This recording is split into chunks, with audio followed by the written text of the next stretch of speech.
Hello everybody, another episode of The Walk with Wintergerst. I'm not walking away from you.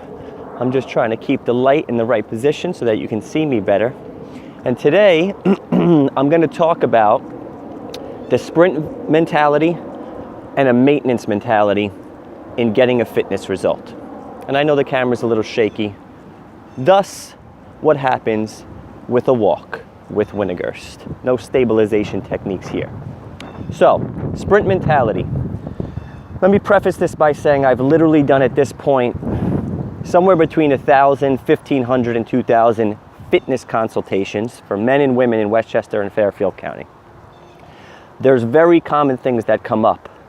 People think they want to get results, right?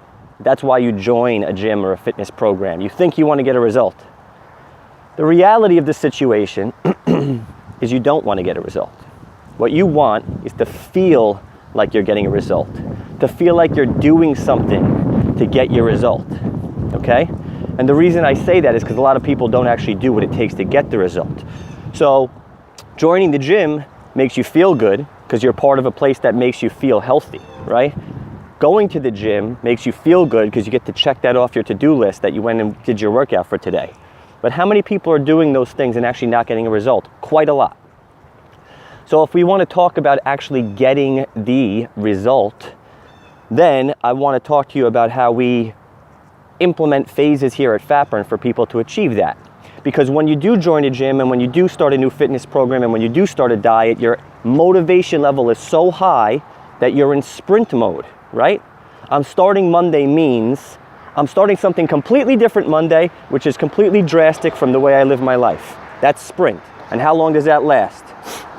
3 days, 4 days, 5 days, 3 weeks? Unless you're type A, highly motivated, go, go, go, and you have huge willpower, which I don't think works great anyway. Let's turn this around a little bit.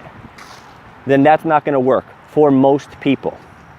What is gonna work is periods where you sprint for a defined amount of time that you know is gonna be over, that you then go into a more relaxed maintenance mode, which is still working out and eating somewhat healthy, just not as intense. The sprint periods do involve some kind of sacrifice. They do involve working out more. The maintenance periods relax a little bit.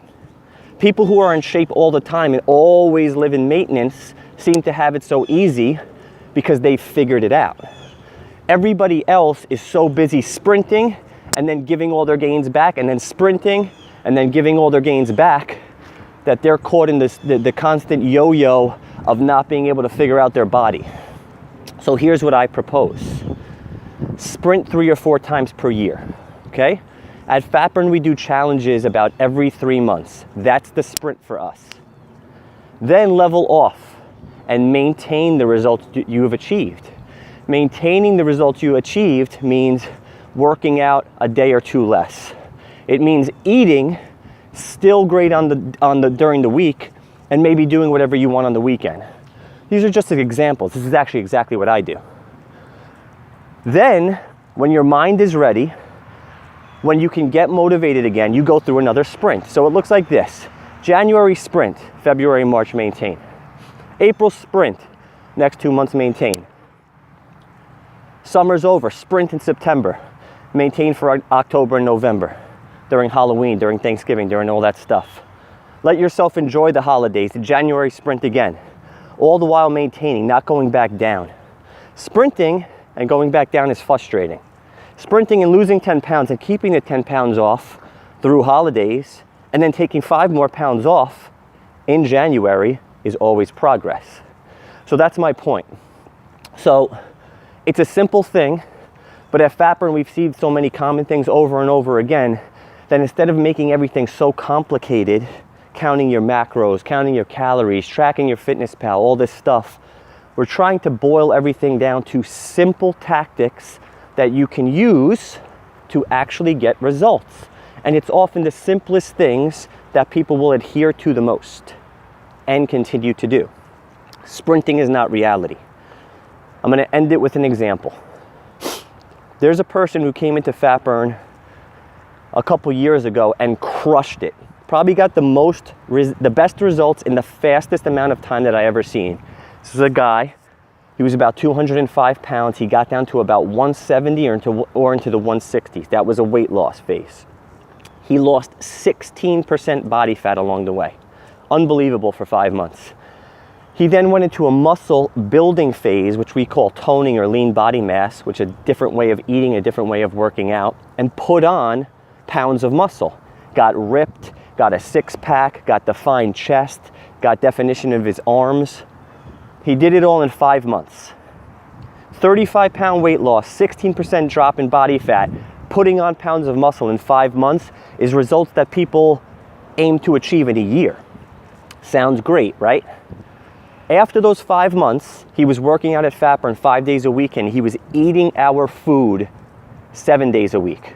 So it does show you what's possible if you follow the rules exactly and you really go after it. That's the cool part. The not cool part about it is that he went so hard for 5 months, he burnt himself completely out. His motivation went to zero. And over the next 9 months, this individual did put back on the majority of the weight and the majority of the gains that he made. That's because he completely stopped doing anything. So he went from sprint, 5 month sprint to 9 months of nothing, and got back to where he was or worse off. That's not how you do it. Somebody who sprints for a month, maintains for 2 months, sprints for a month, maintains for 2 months, if you put those scenarios together, this individual at the end of the year or at the end of 13, 14 months was back where he was. But the individual who does it, as I'm suggesting, is higher up on the chart. And I'm going to post some graphics about what I mean about this to crystallize it in your mind. So, a very simple topic, one that most people don't utilize. The sprint mentality versus the maintenance mentality, okay? Instead of concentrating on what you got to do to go, get results all the time, if you concentrated more on the off times of maintenance in between those really hard times, you're going to start serving your fitness journey more.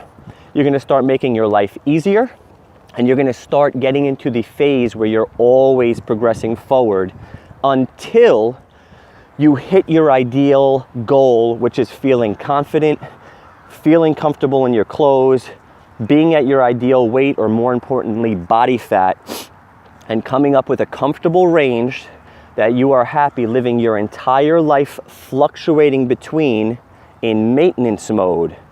For example, that can mean always staying between 10 and 15% body fat.